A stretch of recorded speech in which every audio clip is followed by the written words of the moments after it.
nagdadasal sila ng kumakain sila ng spaghetti. Yun yun, ilan sila nun? Parang 8 pa lang yata.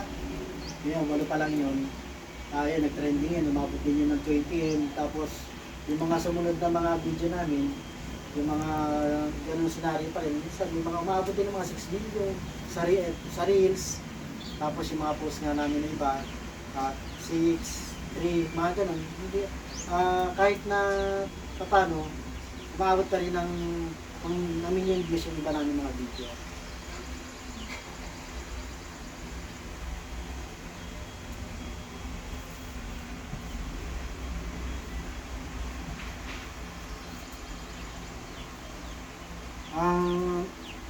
Ito na paano nga ba?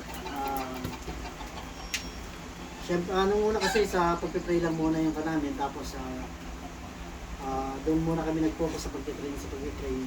Tapos sinubukan namin na sa pagkain nila Manila, isapay namin sa pagkain nila yung pagpipray nila. Kaya naman, nakita namin na kaya naman nilang gawin, kaya nilang sumunod. Kaya yun, nagtuloy-tuloy na yung namin nun. Ganong gawain hanggang sa ma-expert nila na maghintay habang may nagdadasal, habang hindi pa sila kumakain, magpe-pray muna. Yan. Practice.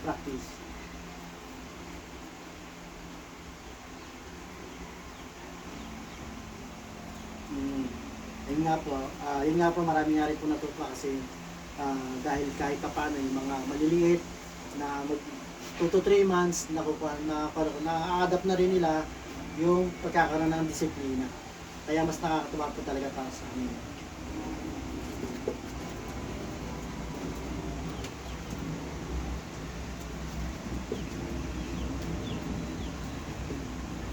Yung may time yung pag may mga hit days, kaya yung mga lalaki lang muna yung pinakapo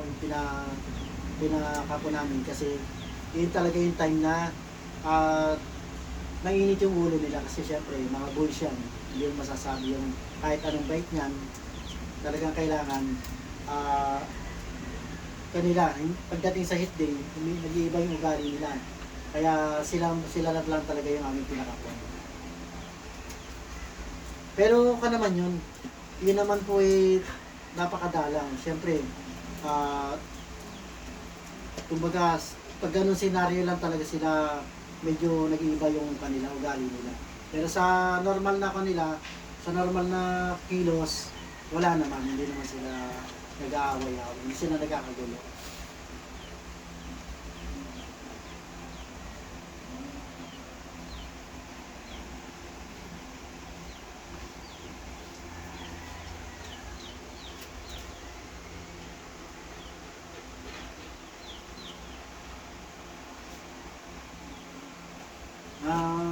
Para sa akin naman po, masasabi ko lang, siguro yung pagmamahal na binibigay natin sa mga alaga natin, may mapabreed man o wala, basta pare-pares na yung pagmamahal na binibigay natin, okay lang yun. Kasi syempre hindi naman natin masasabi ang mga kapwa natin, mga poor parents, syempre, mas gusto nila yung ganun, mas gusto nila, hindi natin yung kinukuha, hindi natin yung binibigyan ng maling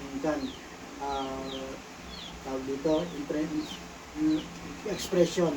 Kasi choice nila yon. Siyempre, para sa akin, maging pantay-pantay lang po sana yung kanila. Pagmamahal na binibigay natin sa kanila. Tsaka huwag natin pababayaan. Huwag natin, sa umpisa lang natin naalagaan. Sana, kahit pagtanda nila, alagaan pa rin natin sila kasi siyempre, iba rin magmahal ang mga aso. Kaya, kailangan, yung obligasyon natin, hindi pang ganyan lang, kailangan pang isang di pa.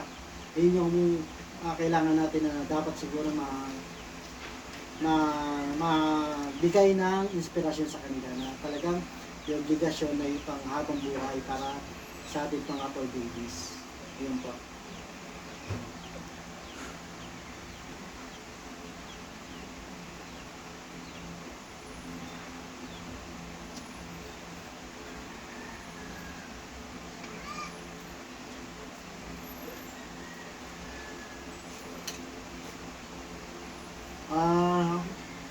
Hindi naman po kasi kung naman sila eh, yung mabigyan lang natin sila ng tama at saka yung pagmamahal na kailangan na yung may bigay lang kasi ang mga ASPI simple lang naman ang hangad yun at para sa akin simple lang naman yung kanila may bigay mo yung pangangailangan nila yung pagmamahal aruga at saka yung pagkalinga sa kanila higit pa doon yung ibibigay nila sukli sa iyo eh kaya para sana sa para sana sa mga walang hilig sa mga Maybreed wag na sana mabago yung kanilang mabago yung tingin nila sa mga katulad na mga local dogs na hindi lang sila bantay sa bahay na meron din silang tawag doon meron din silang puso at saka meron silang tawag doon ang pinakapanton meron silang halaga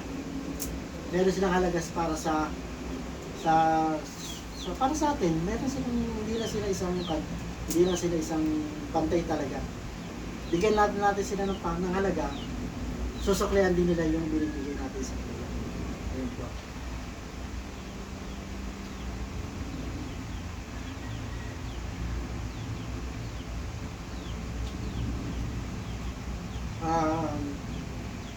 Siyempre, mahal na mahal yan. Hindi mo masabing mahal na mahal at saka hindi mo masabing walang hanggan. Talagang yung pagmamahal sa kanila, habang buhay namin yan na ibibigay sa kanila yan. Walang limitasyon yan. Alis pantay-pantay sila basta habang nabubuhay kami, habang kasama namin sila at kung nasan man sila, talagang yung pagmamahal, nandoon pa at nandoon pa rin yan. Hindi mawawala yun. Kasi hindi man sila ganun kagagaling o hindi man sila ganun kagaganda, basta masaya kami na nandito sila, yun, napaparamdam namin na talagang mahal na mahal namin sila.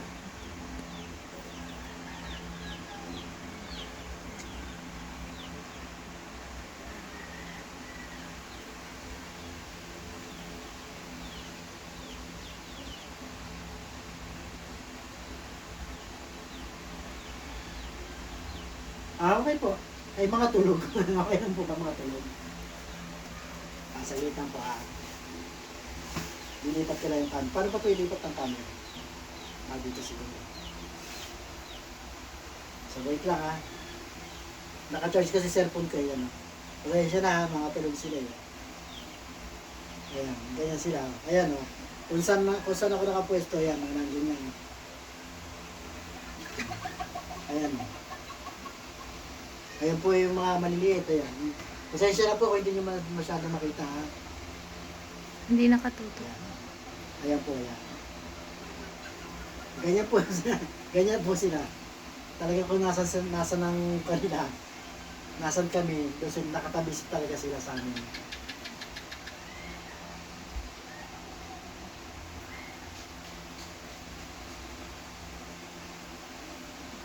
Opo, updated po sila. Update lagi po namin yan. Kasama po yan sa kanila. Yung vaccine, tapos yung pag-inuman nila.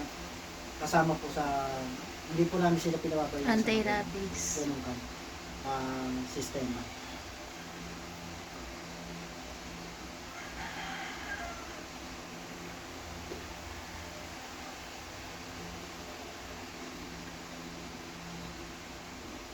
Okay lang po. Welcome po. Welcome.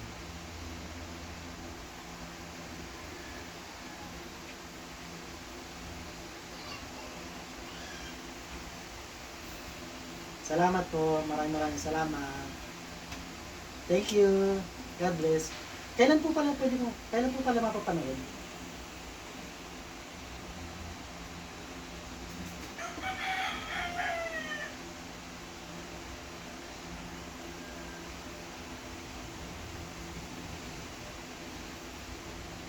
Okay po.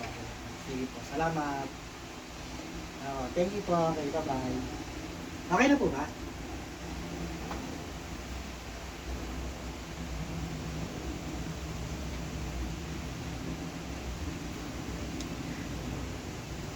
Okay na ba?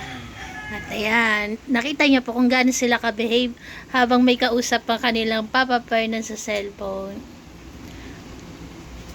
Ayan, kung nasaan ang papa nila, nandun din sila. Ayan po, okay na po, na-interview na si Papa Fernan. Zoom interview. Malaan po natin kung kailan siya i-air. Simpleng interview po yan. Salamat po sa nag-interview sa amin. Kay Papa Fernan pala. Ayan, happy si Papa Fernan kasi nairaos yung interview na tahimik lang po sila. Ang haba ng tanong. Ayan po, God bless po. Okay, kamay.